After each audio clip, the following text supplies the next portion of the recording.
La pêche in, c'est toute pêcherie qui n'est pas conforme aux dispositions réglementaires d'un pays.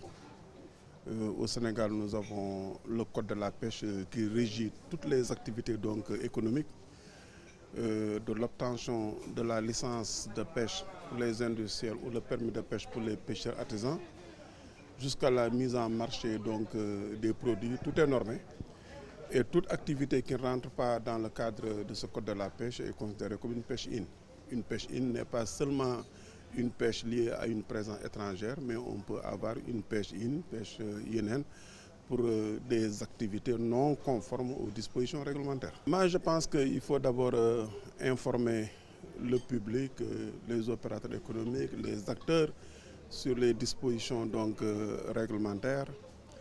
Il faut informer aussi des conséquences de cette pêche in, et pas seulement la pêche in, mais toute pêcherie qui entraîne une certaine surcapacité, des surinvestissements, qui tout cela aboutit à une surexploitation des ressources. Il faut informer et tirer les conséquences de l'ensemble de ces phénomènes-là, pêche, surcapacité et pêche in. Cette surcapacité est liée à un certain nombre de facteurs. Effectivement, le caractère multi-usage des ressources.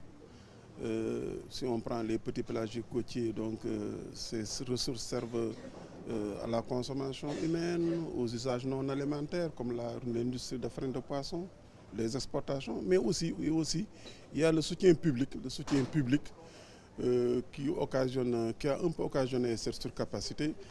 C'est tout le soutien financier apporté par l'État sous forme de subventions, sous forme de péréquation, sous forme de détaxes, qui à un certain moment ont occasionné, ce soutien a occasionné un surinvestissement, ce qui fait qu'aujourd'hui l'effort de pêche déployé, les moyens